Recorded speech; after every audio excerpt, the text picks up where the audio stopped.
By thy words thou shalt be justified, and by thy words thou shalt be condemned.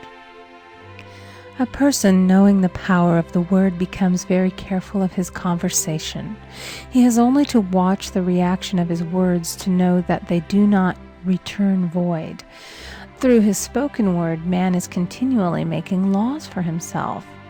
I knew a man who said, "I always miss a car. It invariably pulls out just as I arrive." His daughter said, "I always catch a car. It's sure to come just as I get there." This occurred for years. Each had made a separate law for himself, one of failure, one of success. This is the psychology of superstitions. The horseshoe or rabbit's foot contains no power, but man's spoken word and belief that it will bring him good luck creates expectancy in the subconscious mind and attracts a lucky situation. I find, however, this will not work when a man has advanced spiritually and knows a higher law. One cannot turn back, and one must put away graven images.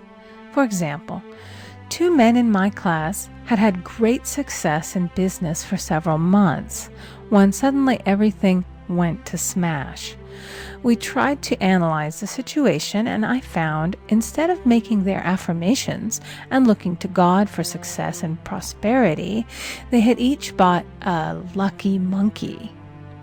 And I said, "Oh, I see. You have been trusting in the lucky monkeys instead of God. Put away the lucky monkeys and call on the law of forgiveness, for man has power to forgive or neutralize his mistakes." They decided to throw the lucky monkeys down a coal hole, and all went well again. This does not mean, however, that one should throw away every lucky ornament or horseshoe about the house, but he must recognize that the power back of it is the one and only power, God, and that the object simply gives him a feeling of expectancy. I was with a friend one day who was in deep despair. In crossing the street, she picked up a horseshoe. Immediately, she was filled with joy and hope. She said God had sent her the horseshoe in order to keep up her courage. It was indeed, at that moment, about the only thing that could have registered in her consciousness. Her hope became faith, and she ultimately made a wonderful demonstration. I wish to make the point clear that the men previously mentioned they were depending on the monkeys alone, while this woman recognized the power back of the horseshoe.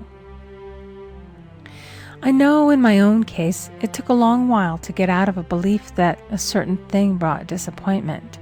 If the thing happened, disappointment invariably followed. I found the only way I could make a change in the subconscious was by asserting, there are not 2 powers, there is only one power, God. Therefore, there are no disappointments, and this means a happy surprise.